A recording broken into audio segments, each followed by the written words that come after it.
and it's gonna be a lovely day. Let's do it today. You gotta know. You got to know what's going on. Yeah, what's going on? What's going on? Mhm. Everybody know what day it is. We know what day it is. It's Saturday. This Saturday, sticky, iggy, iggy. Ooh, ooh. Ladies and gentlemen, I'm Dennis Holmes. Welcome my co-host, the Chocolate Girl. Hey, everybody. Hey, everybody. It's Saturday. You know, it's my favorite day of the week. Yes, yes, yes. Coming to y'all live and direct from Durham, North Carolina. Durham in here deep. But we If y'all have a don't know special. about Durham, you need to come see about us. See about us. People sleeping on Durham. We got a special guest in the building today. We have a relationship coach in the house. Lynn, hold on. I don't know how to say your last name. I don't want to butcher it. All right.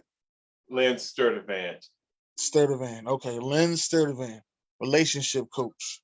So if y'all got relationship questions, put them in the comments because we ready. Okay?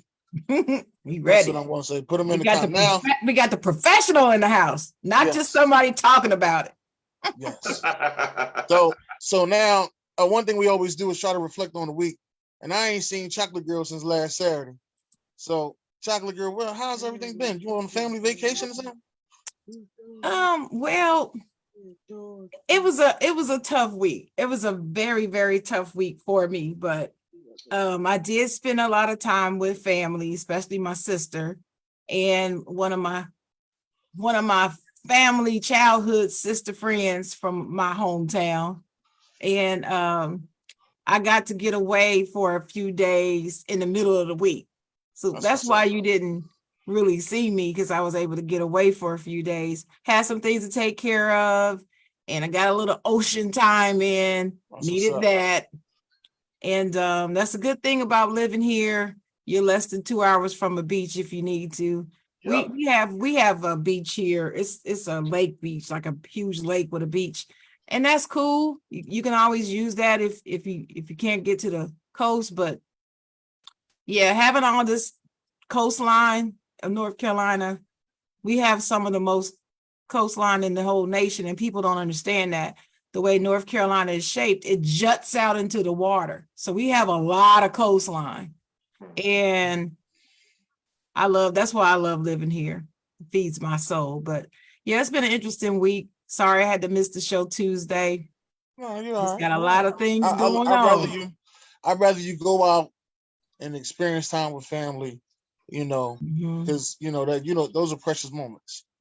You don't get those all the time. It's important. Sometimes you just it's important. And it's too late when people are gone. You need to give them their flowers while they're here. Right. It's definitely too late. So just take your time, give them their flowers, and have a good time. But some people say going to the beach relaxes them. They usually be stressed out, but when they get on the beach, they relax. They feel better. They're one with the earth, as they say. That's what they told me. So we're gonna see. When I go to the beach, it's a little different. I'm excited that I can see my feet in the water. Those are the type of things I'm excited about. Well, let me tell you, experiencing high tide is really interesting. High tide is when the rapids increase and the waves come further inland. Yeah. I don't know why. I don't know all the technical reasons why, but it's something that's fascinating to watch. And we took our friend there, and she was able to see that for the first time. But the waves, just hearing the waves, even if I can't see it, if I could just stand there and hear the waves, it's fascinating. But looking at it, people are saying they're one with the earth. It makes me feel one with God. I feel like I'm seriously sitting on his lap for real. Okay. That's really how I feel when I'm at the beach. I feel like his arms are around me and he's just holding me like my daughter is here. That's just how I feel. There's nothing like being there. That's why when you come down to Durham, we're going to the beach. Me and you. We're going to have some side Jawn time at the beach. That's what we're going to do. That's what I'm talking about. Now, Lynn, how was your week, Lynn? Well, I started running my ad on We Buy Black, so I expect Oh, a little increase in traffic. I want to take on about maybe another 20, 25 clients. I don't want to get too big because I like keeping it personal. So running that campaign is going well. I've got 2 in my inbox right now. So I'm real excited about that. Good week. Great week. 25 clients? Yeah, add about another 25. Sheesh. You got that. That's all I'm gonna say. You definitely got that. 20 to 25. I'm gonna leave it alone. I ain't gonna say nothing about that. Yeah, my week on the other hand, I had a pretty good week. I came down, helping out family. Right now, I'm not even home. I'm actually, with my daughter right now, who's sitting right next to me and ain't paying me no mind. So that's what I've been doing. I told her I was doing the show, and she said she'll be quiet. So we'll see how that works. Definitely see how that works. But I named the show today. Yesterday's wife is not today's wife. That's what I named the show today. I hear a lot of people say, they don't want to be responsible for paying all the bills. This ain't the 1950s. Nowadays, we need to be going together on bills and, building as partners. I hear a lot of people say that. Now, Lynn, exactly how do you feel about it? Well, that's true. So early 40s, 50s, and 60s, when women had to go through a lot to get a divorce. In 1968, it made divorce legal in all 50 states. So that kind of started the party. And when women were on their own, they started going back to school. They started acquiring property. They started having bank accounts and accumulation of assets. And slowly that they have started to rise up to being equal financially, educationally, assets, you name it. And now they're here. So when you say yesterday's wife is not today's wife, that's true. Okay. Because I know one thing. We when I was in the 90s, I seen a lot of people like the copycat what the Italians was doing. They was wearing shiny suits and doing all the stuff they was doing. And the one thing I never noticed why people didn't, try to copy was to get them a wife that could take over the family business. That's the one thing about the Italians. They make sure they got a wife that can do the family business, and they wives don't be the best looking. Let me get that out the way. But they can help out with the family business and get things together. Mm-hmm. So how do you feel about those part of finances? Well, you mean your wife sharing your finances? Right.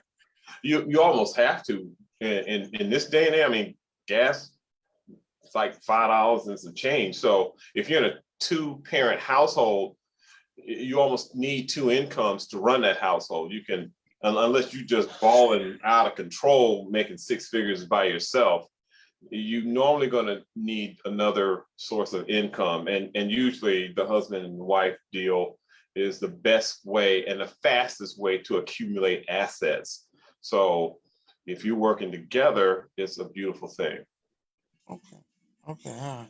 Now, I was told the other day that the number 1 and 2 reason for divorces is finances and cheating. They're the leading causes to divorces, finances and cheating.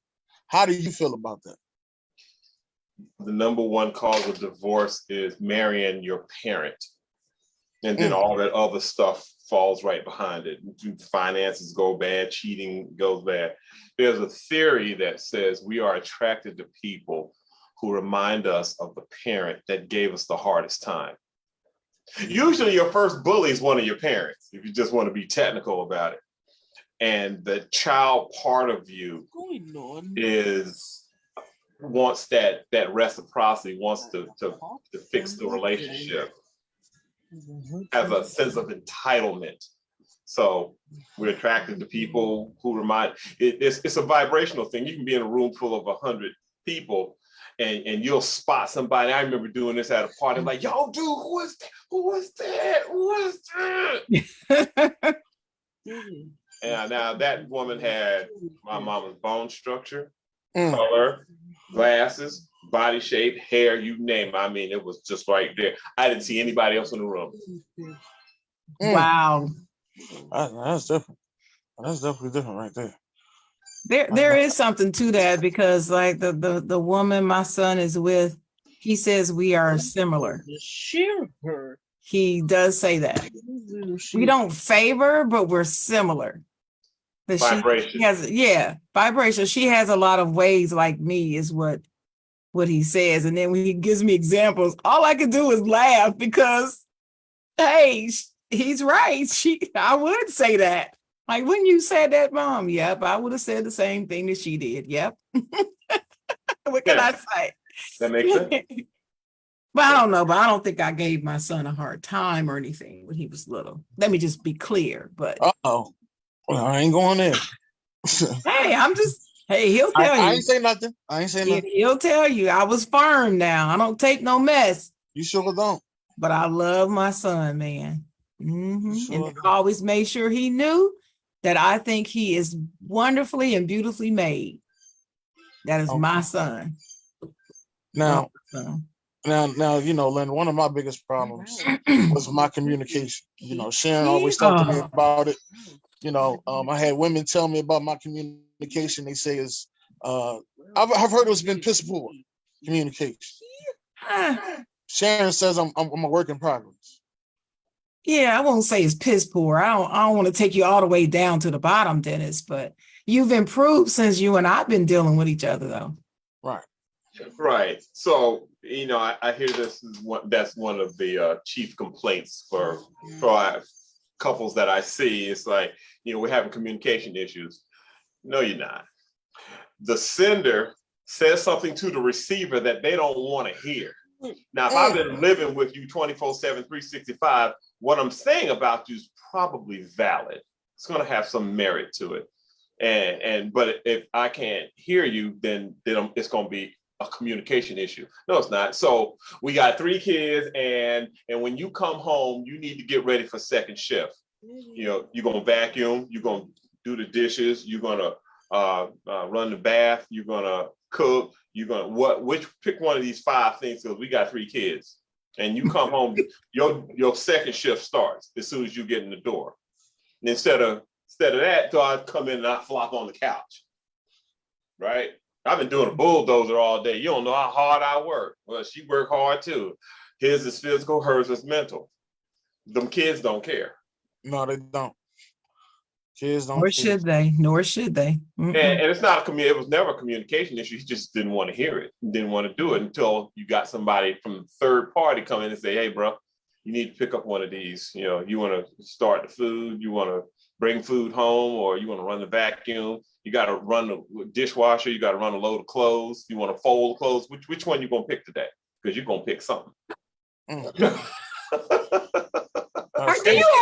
you have a younger brother named BJ? Do you got a brother named BJ? Because I swear he sounds just like BJ. Sounds just like him, BJ Samuels. Is BJ in the comments? BJ, I think he's in the comments. He was earlier, but he sounds just like BJ. Okay. Not in a bad way. You just sound like BJ. I'm an only child, so are you? You know, no brothers and sisters. I don't know. You might have a brother you don't know about, or something, cousin, something. Y'all might be related. Oh, BJ said he's always here. He's in the comments. That's what's up. B. Thank you, BJ. Yeah. So now you said you want to take on another 25 clients. Do you do group sessions? I am starting. The whole purpose of me getting on We Buy Black is to start group. I am going to start the group. Yeah, that's coming. That is on the board. Tell us more about these groups. How does that look? What does that look like when you're doing relationship work in group settings? It'll be a pretty intimate setting. It'll be on virtual, and I'll have about between 6 and 8 couples. and we're gonna tackle various topics like trauma bonding, the generational curse, which is nothing but a pattern. We're going to talk about toxic entitlement. We're going to talk about resentment, which is huge. That theme just keeps coming up in a lot of my couples. I'm coming in with a lot of resentment. And so we're going to talk about it together. Then I'm going to do the breakout rooms. The guys are going to talk about it. The girls are going to talk about it. Then we're going to come back in, and I'll probably have a little poll thing there, and I'll ask questions about resentment. The beautiful thing about the groups is that they are self-correcting. And you'll hear another guy correct one other guy and say, hey man, no, I wouldn't do that, bro, because here's what can happen. And when you hear it from instead of hearing it from me, when you hear it from one of your cohorts, it hits a little differently. So a lot of the group, looking for a lot of self-correcting stuff. And I'm just gonna kind of be the guide rails and kind of, keep everybody in the guide rails and just move on down the road. So yeah, I'm real excited about that.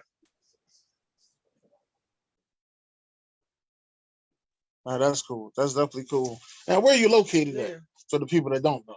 I'm here in Durham, North Carolina, but you can reach me virtually. Virtually, I'm local to everybody. So I used to think I had to be in person. I have a couple of stragglers who will come through in Durham who want to come into the office, but 90% of the business is going to be virtual. Okay. That's cool. Do y'all use Zoom? WebEx. WebEx. That's good. That's good. That's definitely good. Is there any reason you prefer one or the other, or is it just that's what you started with? That's what while I was comparing Zoom and WebEx, I like WebEx because it's Cisco, and Cisco's right out there in the park, and so if I need help, I can call somebody to help me out. Okay. All right. Well, we do have a letter. Sharon, you want to read the letter? Absolutely. All right. So we have a segment called Dear Side Jawn, when people actually write us letters and we read them. So since we have you on the show, here's the first one. Dear Side Jawn, help me out, it says. I'm the general manager at my job. I recently hired a former female classmate from high school. She's engaged to a guy that grew up with me and was one of my big brother's best friends. She's been with the company for 5 months now. Well, last week, her fiance deleted me off of every social media.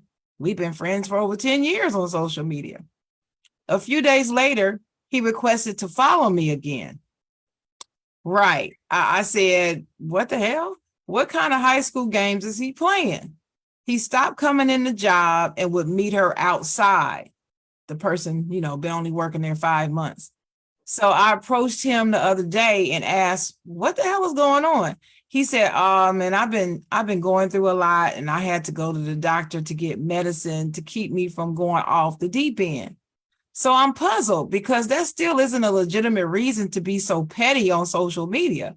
Well, after that conversation, we shook hands and kept it moving. Well, guess who shows up at the job today and came in? Right, him. The vibe was weird. So as he left, I asked the female, what was the real reason for him doing what he did? And so she says, I'll tell you, but you can't tell him I told you because he asked me not to tell you. I'm like, what the hell, really? And so I'm really confused now. So she proceeded to say that he thinks we have something going on. My mind was blown, like, what the hell? I wouldn't mix business with pleasure. And besides, I'm happily married. So now my question is, do I tell my wife?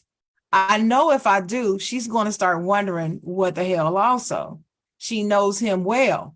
So they all know each other is what I'm gathering. She knows him well also because we all went to school together.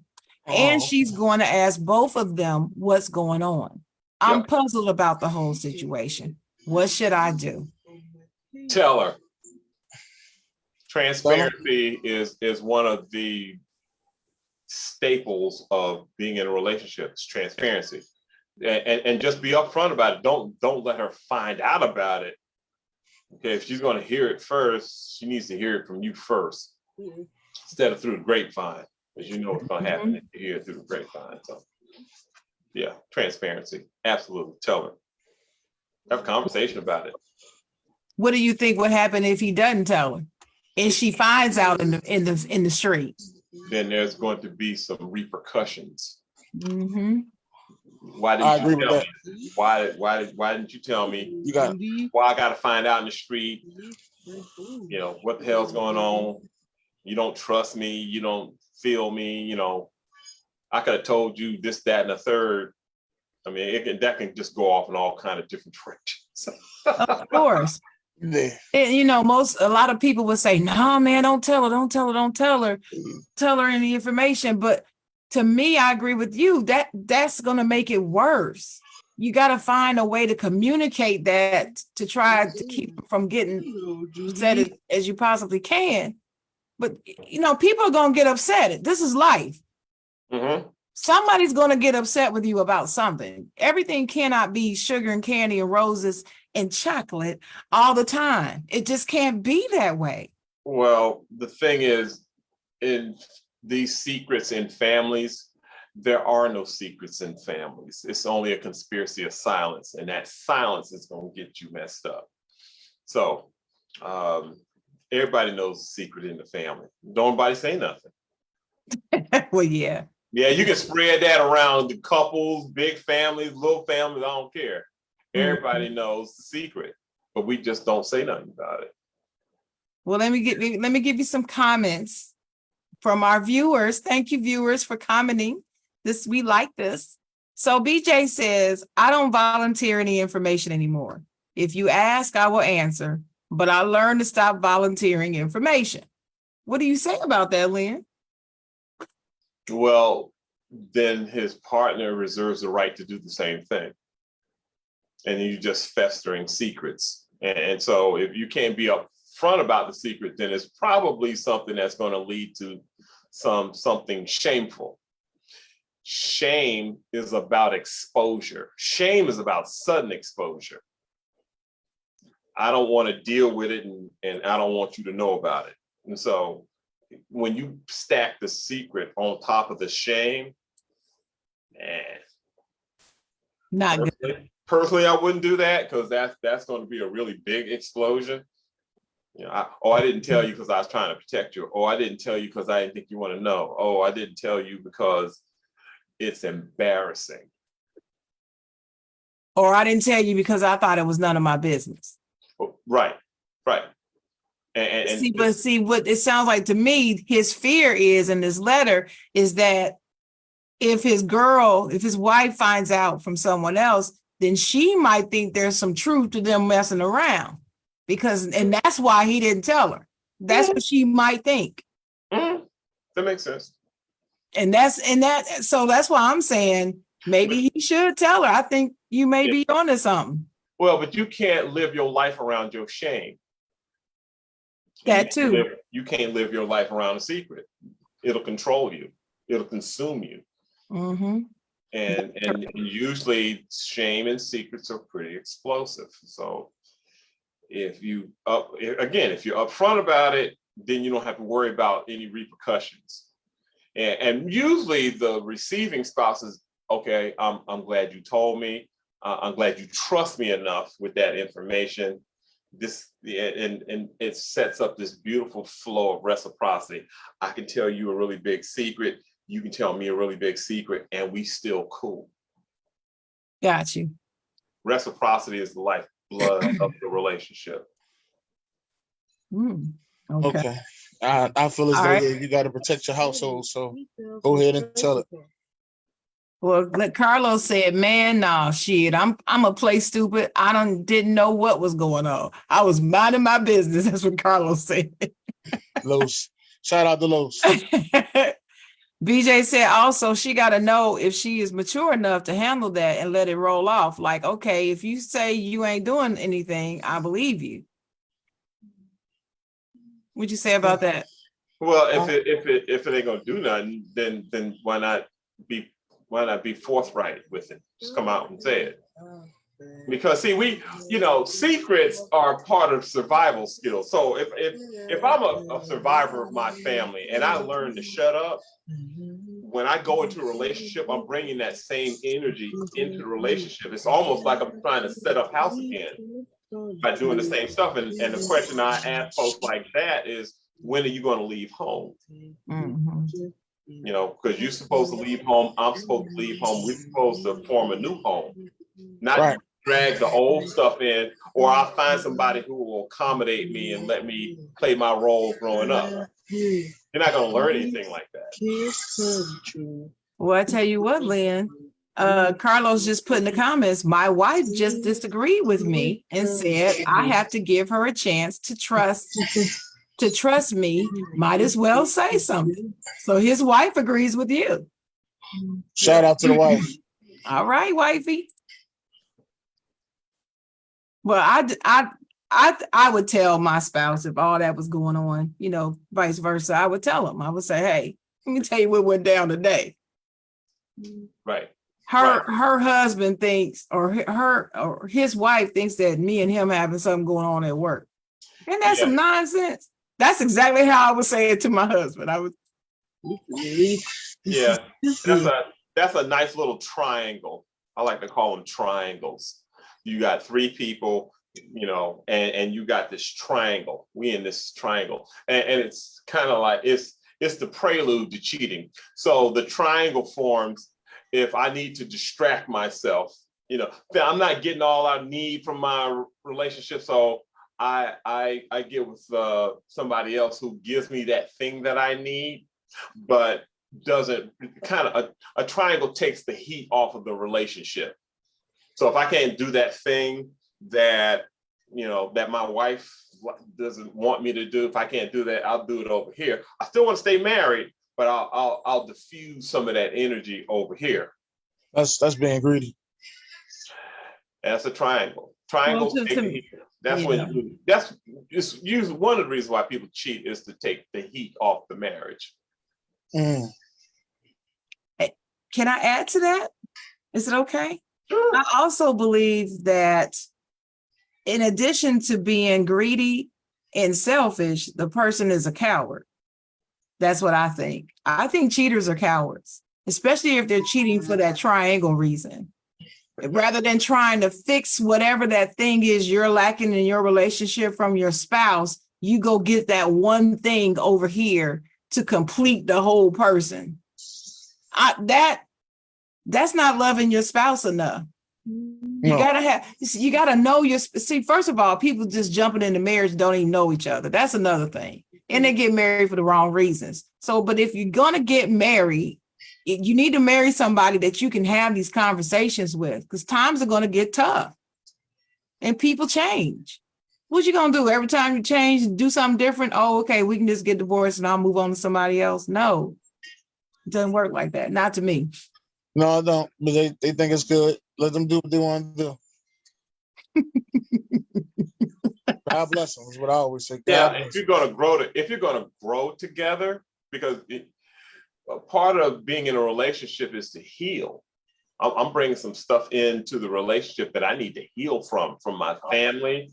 You need to heal from your family, some of the stuff. And so, one of the reasons you get married is to start that healing process. Mm-hmm. That thing that you didn't get growing up, the 5 love languages. If I didn't get touch, I didn't get affirmations, I didn't get any of that stuff, then I would hope that my spouse would help me in that thing that I needed growing up. Mm-hmm. She's going to have mother needs. He's going to have father needs, and you can kind of be that for each other and make up that deficit. That's too much responsibility placed on the other person, in my opinion. I can't heal your trauma. That's what a therapist is. No, you can't heal it, but hopefully you will at least recognize, because it's how I get to Black men is through women. If you just want to be technical about it, you better go your ass into therapy, because you better go get counseling, coach. I don't care. You better go. And that's how I get them. and they come in kind of begrudgingly, but it's funny because once they get here, then they see that I'm cool, then they just open up. Right. Well, that's a good thing. Well, I got a question for you from our audience. First of all, Carlos said to me that that's exactly what his wife said the conversation would go, Sharon. Like, this MF on some BS, because guess what he said? You know, that type of thing. Yeah, that's how I would ask the question. But my sister Sheila's in the comment. Hey, Sheila. And she said, can you explain the heat off the marriage, please? When you were talking about that triangle and that takes the heat off the marriage, explain that part to her. Right. So let's say my wife doesn't like fellatio. Okay. But I know this chick over here that from high school, she love it.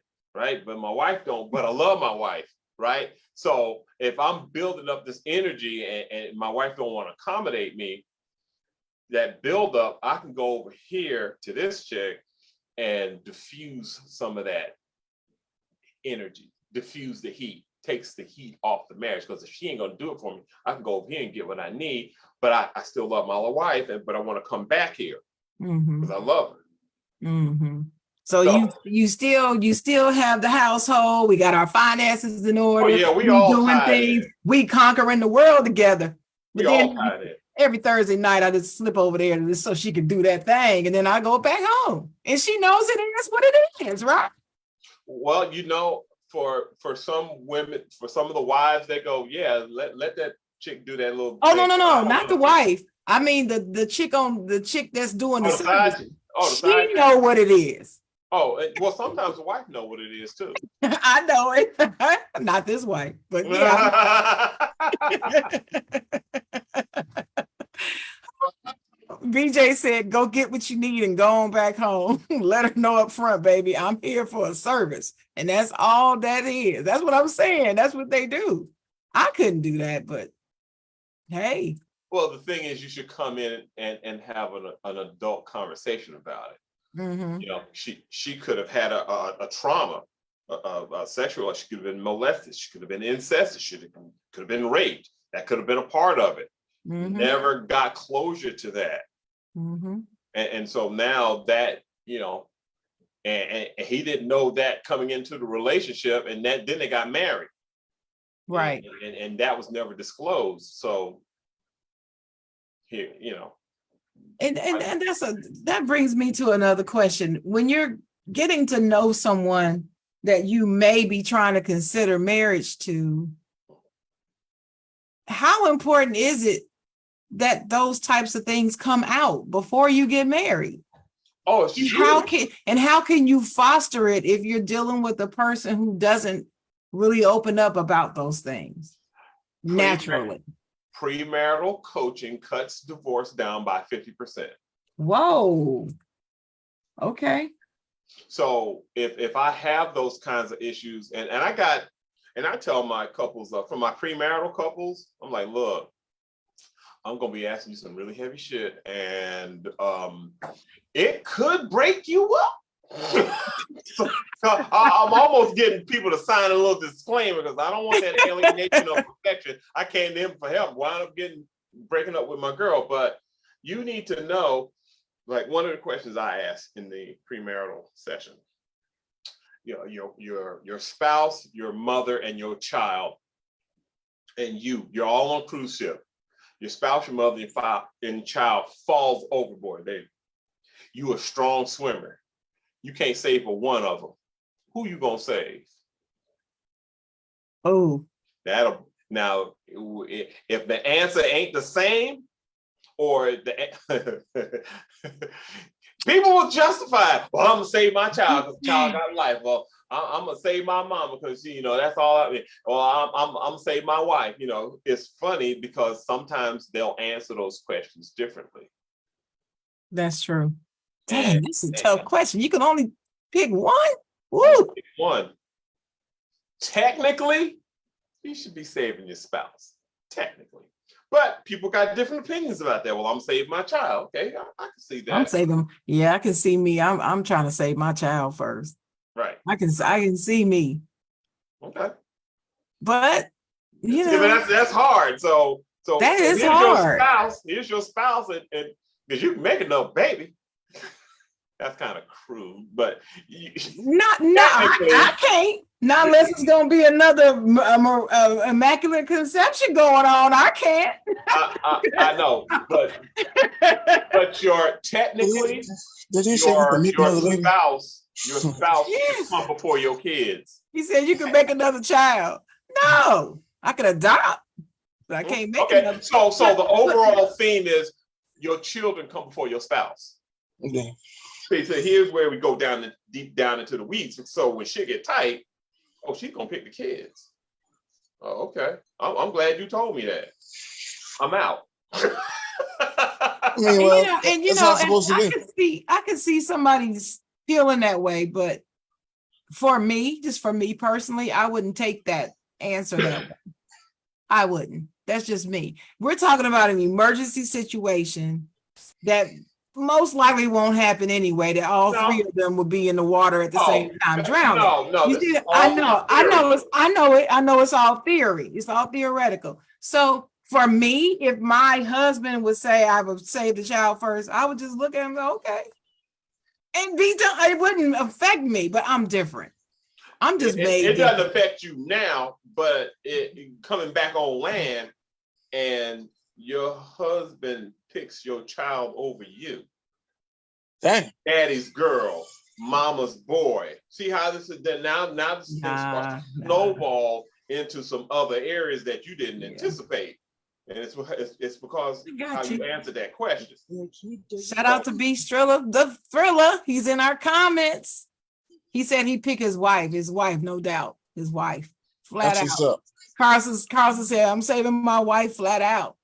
F everybody else is what he said. F them kids, huh? I want to meet Carlos. I want to meet Los. I want to meet his wife. I swear I want to meet her because she seems like a great person. I want to meet her. Ooh. Good morning, LG. Welcome to the show.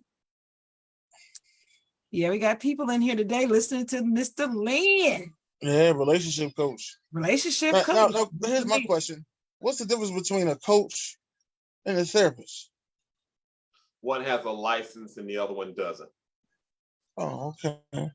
Now, for all intents and purposes, I have passed the National Marriage and Family Therapy licensing exam. I got paperwork. I passed it. I don't use it. I don't want to use it. Because people really don't care how much you know until they know how much you care. And I don't give a shit how many licenses you got. If you're a shitty therapist, you're a shitty therapist. That license is not going to make a bit of damn difference. People have to get in and they have to feel you. So I always do a 15-minute, before we even think about doing sessions, I do a little free 15-minute video call. Introduce you. You get used to my tone, how I talk. If you're impressed with my knowledge, then we roll forward. Because people don't care about it. That I read all them books, if they don't care about that. They care less. They do license and all that. Speaking as a person who actually had a bad counselor one day, it wasn't a relationship counselor, it was just counselor. I've had a bad one. And she had a degree from Harvard, UNC Chapel Hill, and I believe Stanford hanging on her wall. She had 3 degrees. She had 3 of them. I remember it was stacked right up. And I remember it was Harvard and UNC Chapel Hill, but I believe the third one was Stanford. She was awful. I went to see her 3 times because I'll give you 3 chances. By that third session, I said, I'm not going back to see her. I had to go get another one. You got a number of therapists who enter the profession to try to fix themselves, and it don't work out. Yeah. But I'm so far invested into it, I can't really turn back. Good point. So, and then you have a group of therapists who are narcissistic as hell. There are narcissistic therapists out there. Got a string of letters behind their name. Can't help you worth a damn. So. Oh, Lord. Listen to the choir. So you really need to interview them. Interview whoever you're going to be with, coach, therapist. Interview them. Get to know them. Feel their energy. So that you don't waste time. Wow, like Stanford, Harvard, all of them. Wow, that's deep.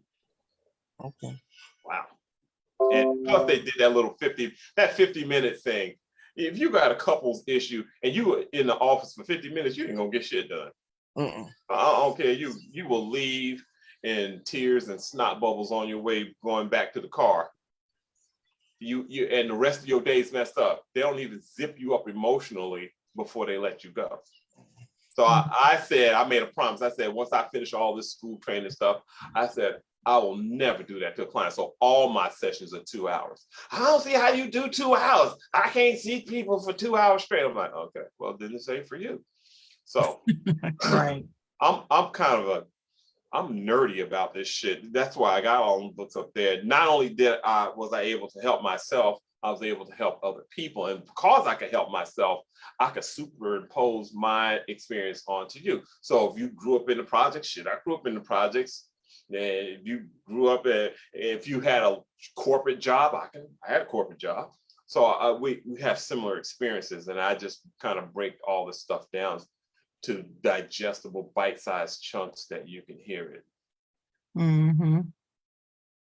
Okay. So let me ask you about you said that you're on We Buy Black. Did you put a campaign on there? Is your campaign named anything, or is it just your name? It should say Relationship Coach Pro. Relationship Coach Pro. Okay. On the We Buy Black page. You can find that on Facebook too? I think I'm on Facebook and Instagram. I think. Yeah. Okay. All right. Well, we do have another letter. You ready for another letter? Okay. All right. All right. So, dear Side Jawn, my husband loves me. You know, I'm already cautious when they start out like that. And they got to tell you somebody love them. I'm already, my little ears are like prickly like this already. But she says, my husband loves me. We have an unbreakable friendship and family, but he doesn't want me. He's definitely not cheating. I don't know how she does that. He's definitely not cheating, but he claims he doesn't want it at all.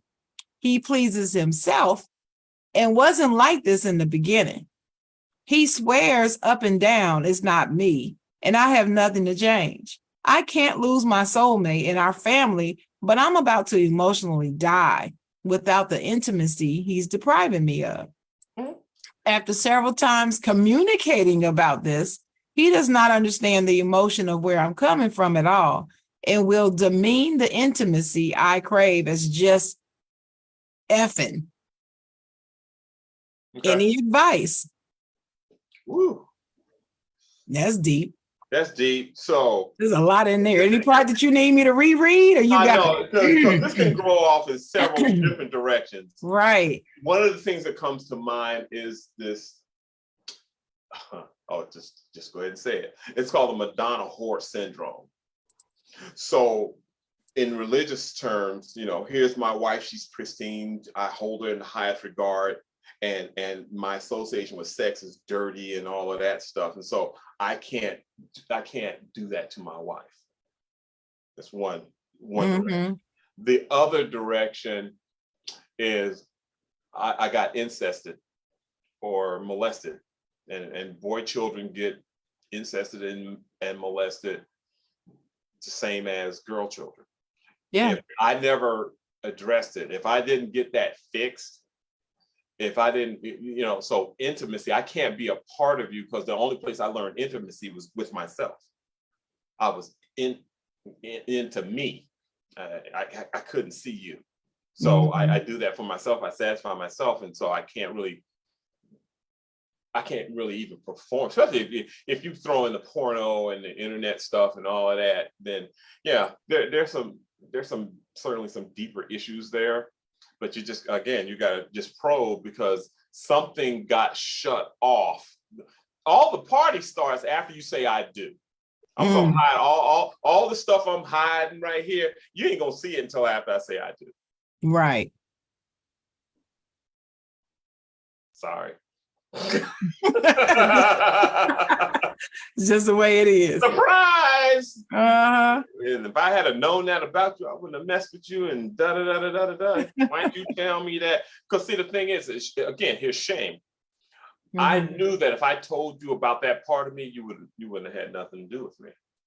And this is as close as I've been to getting married. So I'm gonna get really selfish and I'm gonna hide that from you. Because if I tell you you're gonna leave me, then I gotta start all over. I don't want to do that.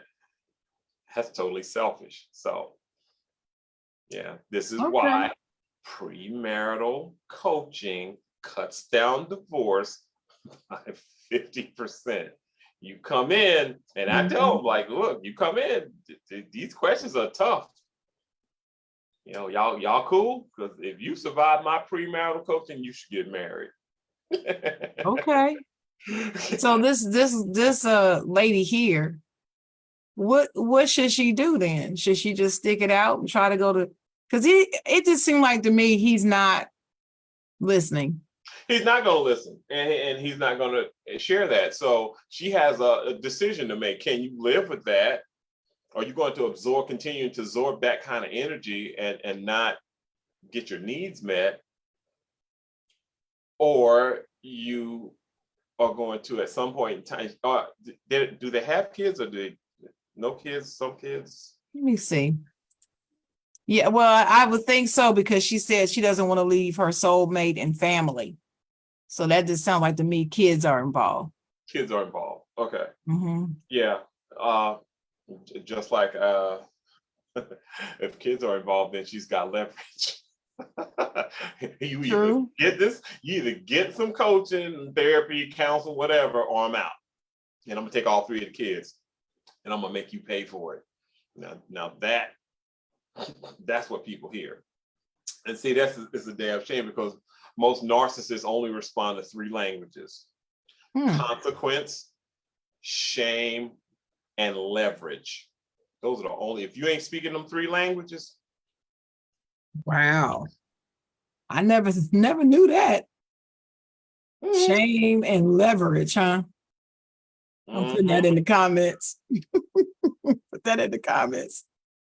And consequence. And it's usually a combination of all three. Now, if he big ball and shot calling, making six figures, and she say, I'm about to leave you, and I'm gonna take these kids if you don't get help, that's leverage. What's the consequence? Alimony and child support. He don't want people to find out about that at work, that he's losing his marriage. That's shameful. So when you got when you clicking on all three of those languages, okay, I'll go see somebody. Right. So Renan Tyner said, if he is her soulmate, he'll be willing to change and tune in. If he's a narcissistic bastard, he won't change a damn thing. Pretty much. Right. Pretty much what you're saying, right? Unless you have one of them, unless you're speaking them three languages. Mm-hmm. I mean, I wrote my dissertation on narcissism. Okay. And everybody at Virginia Tech got uptight about it. So that's a long story. It must have been on point then. Well, I found 3,000 narcissists and I studied them every which way I could, statistically. Right. Oh, we're gonna have to talk. Ooh, I tell you, I have learned some interesting things about narcissists. I just want to fact check myself. But yeah, I did have some other questions. So how did you pick this to go into relationship coaching and so forth? How did you decide this is what I want to bring to the world? Because I came out of a dysfunctional family that was a wreck. My mom was alcoholic. My dad was alcoholic. I was an only child.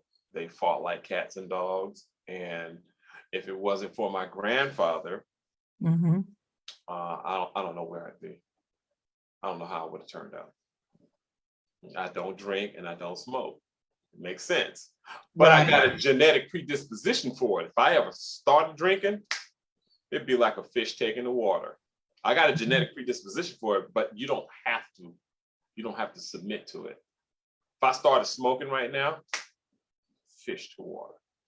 So Yeah. I don't do either one of those things because I saw it destroy my parents. So for you, your life experience pushed you in the opposite direction rather than to follow them. Correct. That's what I'm hearing. Correct. Yeah. But I still suffer some of the remnants of their dysfunctional relationship. I just got a hold of it. I know when I'm mood altering. People mood alter. I still mood alter with Haagen-Dazs ice cream, white chocolate raspberry truffle. Don't eat that ice cream. I was about to ask you, what's your favorite? Don't do it. Don't do it. Don't do it. It's worse than crack. Oh my. Oh my. That's some ice cream for your ass there. That's somebody. Yeah, you don't mess with that because I have a bad day or I have an argument with my girl. I got that cup right in front of me. I peel off that lid and I hit the bottom of the cup. Now, while I am experiencing that, I'm going through an age regression, right? So when I age regress, I'm not thinking, I'm in my child state. And you know when my adult comes back in after I hit the bottom of the cup, boy, you just consumed 1,800 calories. I know, one of them little, man, I don't mess with, man, and that's a lot. 4 days later, you're going to be 3 pounds heavier. And mad. And that's when the adult comes back. Right. I did that. I can't believe I said that. What was I thinking? You ever had that conversation with yourself? Yes. Right. When you did the thing, you were in your child's state. And that happens to anybody, right? We go in and out of child states all day. So can I use it like an excuse? Can I say, hey, just forgive me. I was in my child state when I did that. Can I? Yeah. Well, if the other person understands that, yeah. But hopefully you will not switch. You see, I got a lock on my child state going to, your child state kicks in when you are hungry, angry, lonely, tired, sad, depressed. Your child state, your inner child is where all your memories are. Everything that went wrong in your life, that child knows it. Somebody's making you anxious, somebody's making you nervous, that child part of you will defend you. Oh my gosh. You go into that defensive state and it's like that child will cuss everybody out in the room, fight everybody in the room. And then afterwards you're gonna go, wow, what was I thinking? Happened? Yeah. I call her, that's little Sharon. Little Sharon comes out. Little Sharon comes out. And when she come out, she gonna show up and show out. That's your defender. Especially if you didn't have a parent to defend you, that inner child will defend you fiercely. You get into those arguments. That's why I have, like you were saying about that lock, having that lock, I have a huge lock to repress that constantly. Right. You have to self-soothe. I have to. I like to call it self-soothe. Like, little boy, I got you. Let me handle it. Because the child state, your inner child has to trust your adult.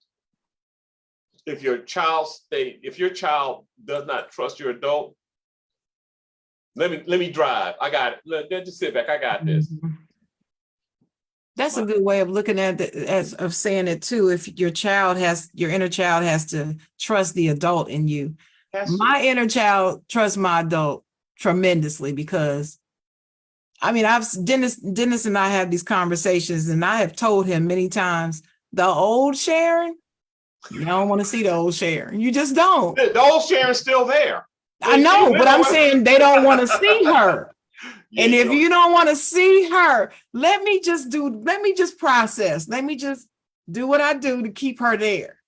Because I have to do that every day. Don't mess with me. Don't make me angry. Don't do that, because I have to work to keep that little Sharon right here and stay there, and don't come up here because this is the way she likes to come out. Not necessarily with this, but with this right here, this thing and it'll get me in trouble. So I have to keep little Sharon repressed. Especially at work. So if I'm at work and I suppress all of that energy, you know, I'm about to slap my supervisor. I have literally clients who will call me, Leonard, you better talk to me right now because I'm about to slap this bitch. She don't know who she fucking. I'm like, okay, go to the parking lot. Go to the parking lot. Don't look back. Don't leave your stuff there. Get your stuff. Come on. Get in the car. You're in the car. Okay, great. Get on the road. Are you on the highway? You on the highway? Good. What happened? I get them out of there. You mean you do the phone session? Phone session. Oh yeah. The concierge service. And I have folks do that. I have a client right now. I have walked her out the building at least 3 times. Wow. Oh, I need to, man. We need to talk after the show because I might need you. Because I tell you, when I'm at work, and it's not even my coworkers, it's our clients that drive me insane. It's not even my coworkers. But yeah, we'll talk about that later. But yeah, that was it. But I want to get back to what you were saying at the beginning.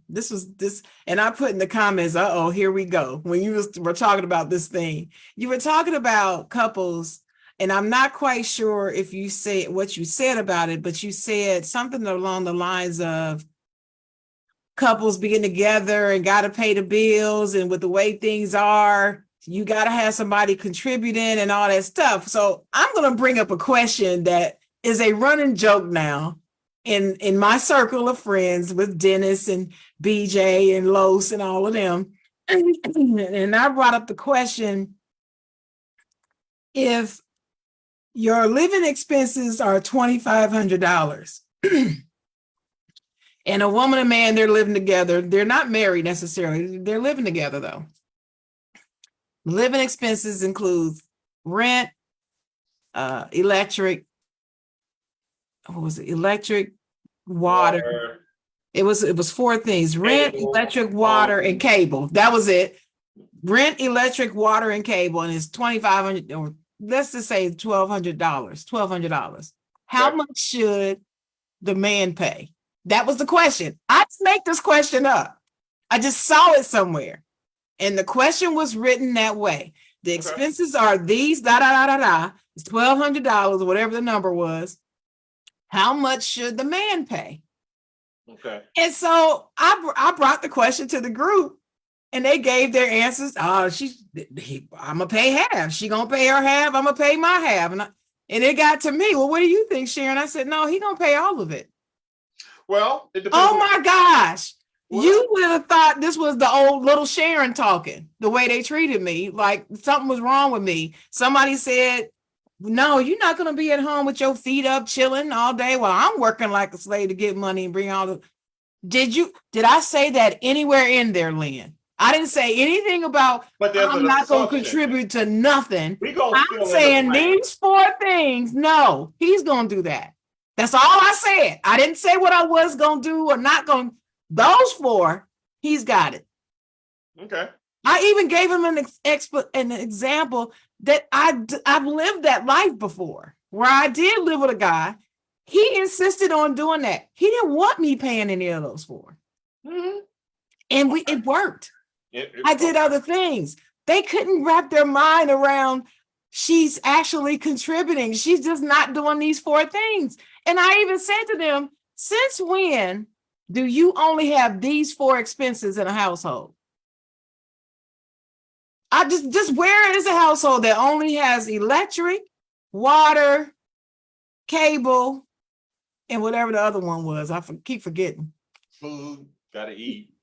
Yeah, I mean, it helps. Who's living? Because I want to know where they are, because I want to go live with them, but that's their only expenses. Well, it depends. This is a generational split. You know, Gen Z, Gen Y, Gen X. Okay. And then you got baby boomers. I'm a baby boomer. So I'm steeped in patriarchy. If you subscribe to patriarchy, then yeah, the man pay everything and the woman do, you know, and it's still remnants of patriarchy. When patriarchy was benevolent, it was cool. Right. When patriarchy got selfish is when all the rest of this shit got birthed. So I agree with that statement. Yeah. I agree with that. And I'm right behind you. I'm a Gen Xer. And the reason why I love being a Gen Xer is because we got one foot in the baby boomers and one in the millennials. We got one and one. It's like we were the cross generation. Right. We were the transitional generation. Yeah. Right. And so we still hold values of the baby boomers, which I don't have any problem with. And like I said, well, with him paying all that, he ain't gonna tell me what to do, but he's gonna pay all that. And see, your point is a very good one. When the selfishness came into the situation, that's where it became a problem, because the patriarch wanted to be able to tell women what to do and cannot do. That's what it was. And women were like, no, you can't tell me what to do anymore. Right. So then it was this right here, the battle of the sexes and all that. Battle of the sexes. And that happened during my generation when I was young. I was raised with that whole women's movement and all that. Feminism. Yeah. This is very, yeah. Yeah, that feminism got to be extreme though. I'm not way over there. I'm still a lady and I still want my door open and all those wonderful things. That's carry my groceries, put gas in my car, wash my car, take the garbage out, that's do the yard, do all of that. Right. So millennials approach the car now. She go on her side, open her door and get in. He go on his side, open the door and get in. No. See, but they roll different. So it's cool. It's all good. All good. BJ, I didn't add another bill in the question. That's what I'm saying. It was only those 4 bills. It was only those. Right. And that's the kind of conversation. We're still arguing about this question. And he says, I won't let it go. No, they won't let it go, because now when we're just sitting around casually talking, somebody's going to mention, namely Jay will mention, I don't know, Sharon, you won't pay half. So, and I'm like, well, I'm not. And they won't let it go. This has been 10 weeks ago. They still talking about it. Right. But it's a generational split. Which generation were you raised by? So, no, they're older. Some of them in my generation, and they still feel the same. They still feel, nah, she gonna pay half. No, I'm not. Not those. Nope. No. Well, okay. So some folks have adapted some other things, but that goes to, if you can't have a satisfying relationship with a man or a woman, then you learn to, that's roommate shit. So I get with this woman, I get with this man, and you had that conversation before you put the ring on. You gonna pay half. You should have had that conversation a long time ago. Instead of, like I said, the party starts after you say I do. So what do you mean I gotta pay half? Right. Well, shout out to Los, because he was the only one that kind of felt what I was saying a little bit. He didn't agree with me 100%, but I at least we got some type of camaraderie in this situation, because he put it in the comments. He said, my wife only paid like 2 bills. I don't give a F what she pay. 50-50 is unrealistic in a relationship. Thank you, Los. Thank you very much. And let me tell you something else I said, Lynn. I said, until women are making equal pay for our equal work, I'm not paying half of those 4 bills. Those 4. I didn't say any 4. I said those 4, because those are the living expenses. Those are the most critical bills in your household. Where you live, to have shelter, you got to have electricity. I don't know no home without electricity that can run very well. You got to have water, because you got to wash it behind. Can't be stinking. You got to cook with it and all that. Got to have insurance. And now I'm saying cable, because really, cable is ridiculous. Even if it's not cable, it's streaming of something. You got to have some media connection with the world. Internet, yeah. You do. You just have to have it. So those 4 things, yeah, he's paying that. You make a way for me. You make a way for me. If I'm the one, I ain't gonna say who said this, but y'all probably know who this is. But when a man wants a woman, That's what he's going to do. He's going to set up household for her. And I believe in that. My grandfather told me that. Okay. I believe it. And And just because it's 2022 doesn't mean that should not still be expected. well, it depends. It's a different day and age with millennials. Ain't no different day. Not for me. You, I'm not going to marry a millennial. you're not 22. Right. That's what I'm saying. I'm not marrying them anyway. So that's not who I'm appealing to. I don't want a 22-year-old to pay all of this. I know he's not going to, and I'm not dating you anyway. So that's the reason why their opinion means nothing to me on it. I'm not dating you. You find you another 22-year-old girl that want to pay 50 and you go be happy. There you It's go. just not going to be sharing. I don't understand why that's such a problem for people. I'm saying this is what it is for me. You ain't dating me. We just friends. So how does that bother you? Do you understand what I'm see? I feel a connection, man. I feel like we understanding each other right here. Yeah. We're having a moment. It's cool. I mean, you know, patriarchy is still appealing. You know, Certain parts of it. Are you in the South? Are you in the North? Mhm. Where living expenses are huge? You know, they come in here to live in the South. Where it's, I don't even want to talk about here. You know how the living expenses are here. It's just out of this world. Yeah. Most expensive market south of DC. Yep. Charlotte's ridiculous. So Mhm. you know, you it's nice to have some. I mean, you will get assets quicker being married than you will being single. Even if he making 40, she making 40, they making 80. A lot of my clients, I help them, you know, they've been on the job 5 years and they're still in an apartment. I'm like, why are you still in an apartment? Oh, we can't save for down payment. Well, there's a NACA program. You heard of NACA, NACA? Yeah. Yeah, they give you down payment assistance. They give you down payment assistance. You show them your work record, you show them the credit score. I have sent a whole bunch of couples down there who are in their first house. Mhm. They love it. I'll be one of those people soon. I'm praying for it. Yeah. But yeah, I just I don't know. But I had another question. It was about something else you said at the beginning. I'm trying to think what it was, but I can't remember that question. But that's okay. I have another one.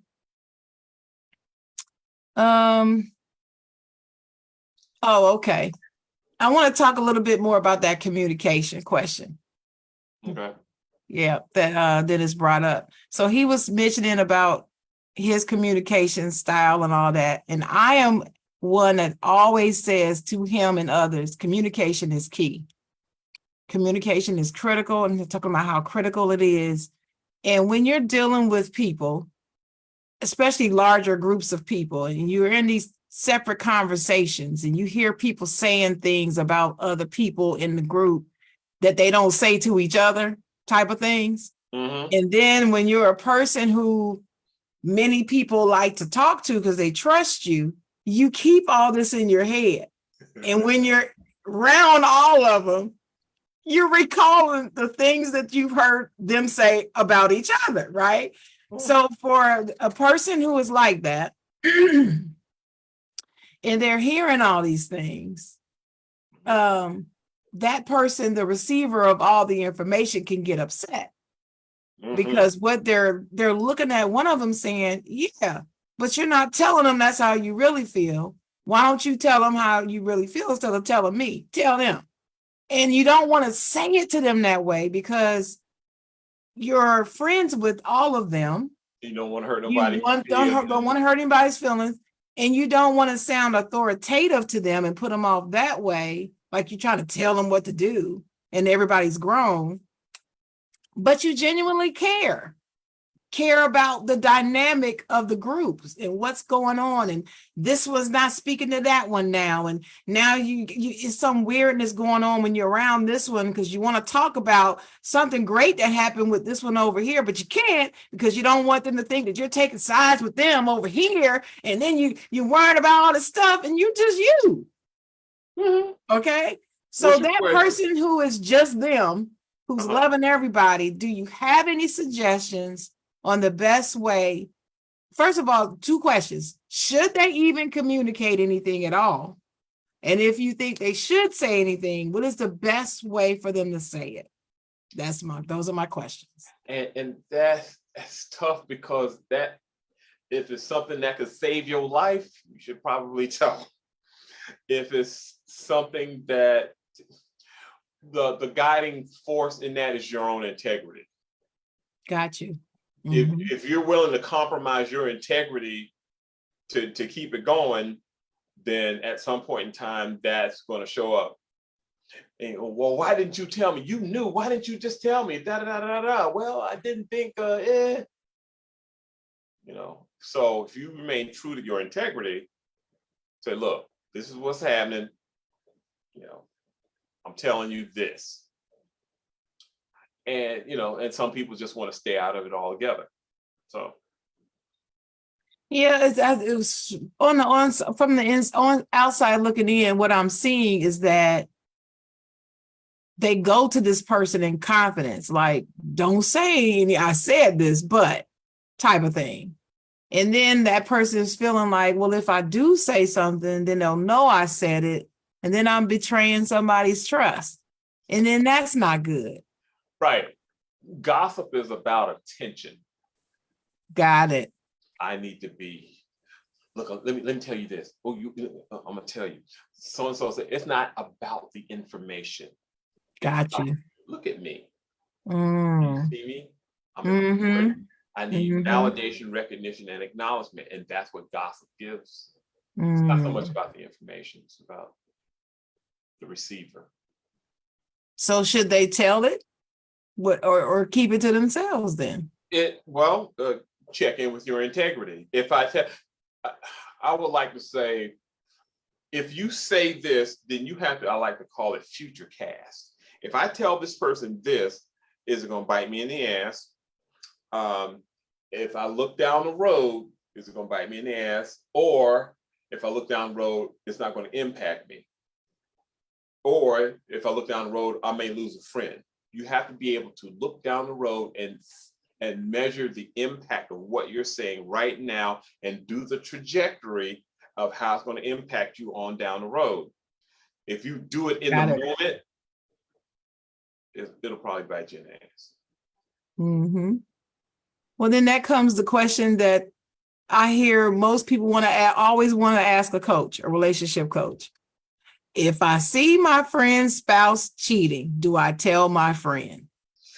I really want to know your opinion on that, because I mean, that is the number one question that I hear is asked, because it's happened to me. I've actually seen somebody's spouse and told them, and it came back to bite me, because then she thought I was just telling her to hurt her because I was jealous. So I was making it up. She didn't even believe me. And so we're no longer friends. Well, that tells me we weren't friends in the beginning, because she knows I'm not a liar like that, but she couldn't face it. But anyway, that's a whole nother story. But it's the same. How do you feel about that? The absolute same impact. What's the trajectory? So the other thing is, who am I friends with? Am I friends with him or am I friends with her? Who did you meet first? Who do you know the best? If I'm friends with her and her husband's cheating, and I don't, so if I do this trajectory and she finds out that I knew, and we go back like car seats. Right. And I didn't tell her, I don't want to deal with that. I would say, look, y'all should go see. I'd probably say something subtle like, y'all should probably get some counseling. Right. Try to get something. Why? Well, what makes you say that? Well, how would you feel if you knew your husband was cheating? You think my husband cheating? I know he's cheating because I saw them coming out of the Renaissance. Well, they may have been in a meeting. Okay, well, you can do with the information what you want. I have done my part, and I'm friends with you. You're my friend. Right.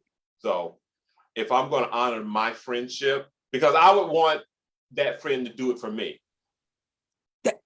Thank you. See that's where I'm at. Yes, I try to treat people how I want to be treated. Right. It's reciprocity with the friend. Even in friendship, you got to have that reciprocity. Right. Well, in my example, the conversation didn't go as well as that one did. I wish it had gone better, but all I said to her was, listen, I have something to tell you, and I don't feel comfortable telling you.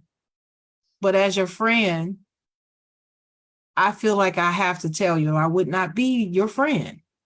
Yep. Now, I started out as real as I could get, as honest and compassionate as I could be. Mm-hmm. And then I told her I saw him actually hugged up and kissing on another woman at this location.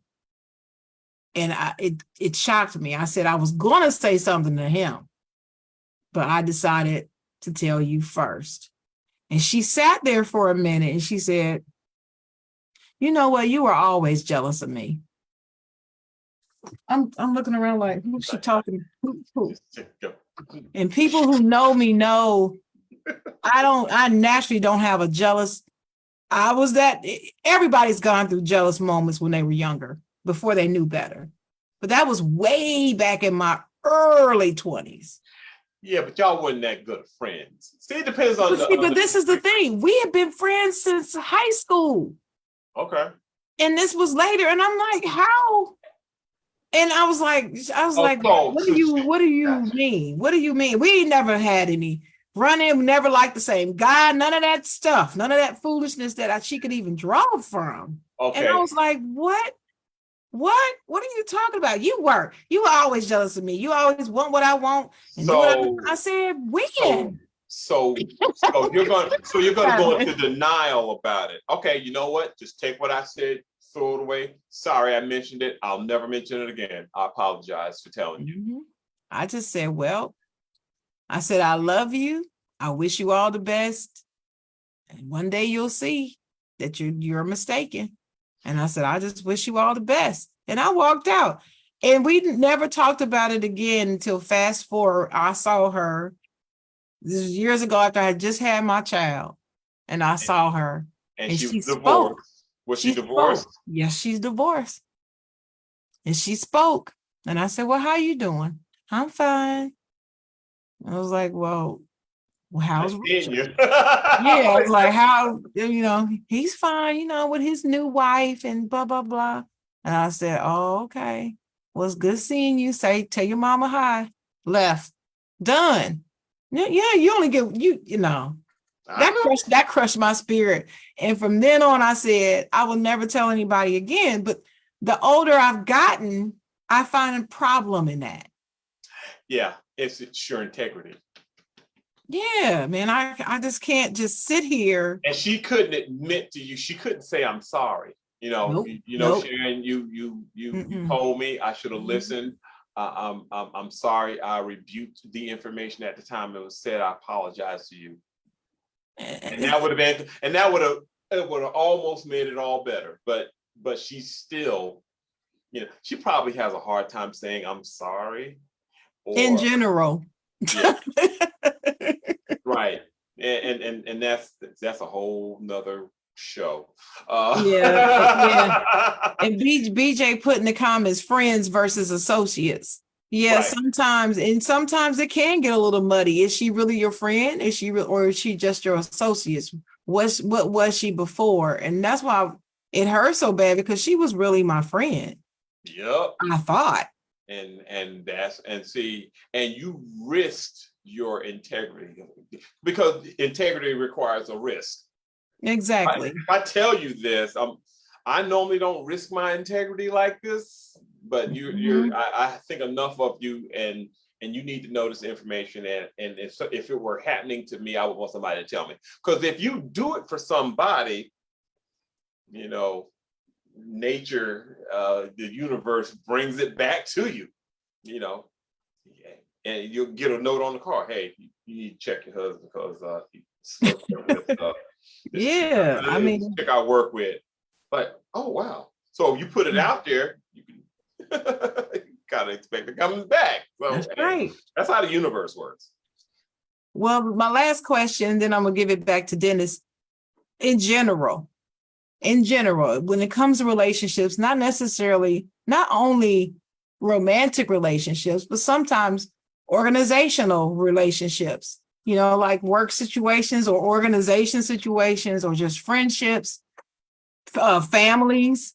Do you recommend counseling, and why, if you do you recommend counseling, coaching, therapy, psychiatry, all of the things? Do you recommend trying that for most people? You have to get out of your head and get a third party opinion about something. And see, the thing is, most of us are self-contained. You know, most of us have a hard time even accepting help, let alone ask for it. I don't even feel like I deserve help. I've been doing it all on my own, by myself, all my life. I don't even know how to ask for help. But if you're in that kind of situation and you're up against something that requires some very thorough thought, get a third party opinion. Get out of your head. It's dangerous being in this thing right here without some supervision. Right. Got to get out of your head. Get an opinion, and then you can make a better decision about it. If you never get out of your head and you never get help, you know, those are the times when you crash into the wall and somebody said, hey, I could have told you blah, blah, blah. If I had known that, I could have told you blah, blah, blah, and you could have did something 180 degrees that way. But because you kept it to yourself, you know, people who keep things to themselves and never get out of their head, especially in a relationship, you better get out of your head. Have to. Well, I got one last question for you. Have you ever, done swingers? As a couple. I had this long time, about 9 years ago. I had a couple who were swinging. Yeah. Okay. Talk about that. Polyamory. Yeah. It's tricky. It's tricky. But what I noticed about that arrangement was the guy was okay. He had okay money, and he surrounded himself with a bunch of codependent women. Independent women ain't gonna do no polyamory. They're just not gonna do it. Thank you. Say that one more time for the people back. Yeah. Independent women are not doing polyamory. I want one man and I ain't sharing it with nobody. That's right. So, but if you're codependent, if your culture seems to suggest that, or your experience seems to suggest that, then you can be a sister wife. I can't do it. And I've been on shows and listened to people talk about being in that type of lifestyle, and I've actually heard them put down monogamous relationships. And I'm like, okay, so we can't put y'all down, but you can downgrade us and say that there's something wrong with us because we have to be. They said that we were codependent. And I'm thinking, how you flip that around? Narcissists. Okay. That's gaslighting. So here we go. Because I'm not doing that. I'm sorry. I don't want another guy. And first of all, why is it always one man and all these women? It's rarely one woman and a whole bunch of men. It's always the man and all these women. No, there's something to be said about that. That's one. My one problem. My second one is I'm just built to be with one man. That's just how I am. And I'm built that he has to be what's the word you said? There has to be reciprocity in that, and that I have to be his only woman. Right. That's me. That's how I'm built. I've been like that since I was a baby, practically. I was just a little girl, first grade, when I got my first kiss. Shout out to you, Eddie Smith, if you out there somewhere. But yeah. Wait a minute. See, stop, Dennis, stop. But I'm The just fact saying. that you remember his name, that's great. Oh yeah, I do. I remember everybody I ever kissed in my life because I haven't kissed that many people. I know who they all are. Wow. Very selective over here. Okay.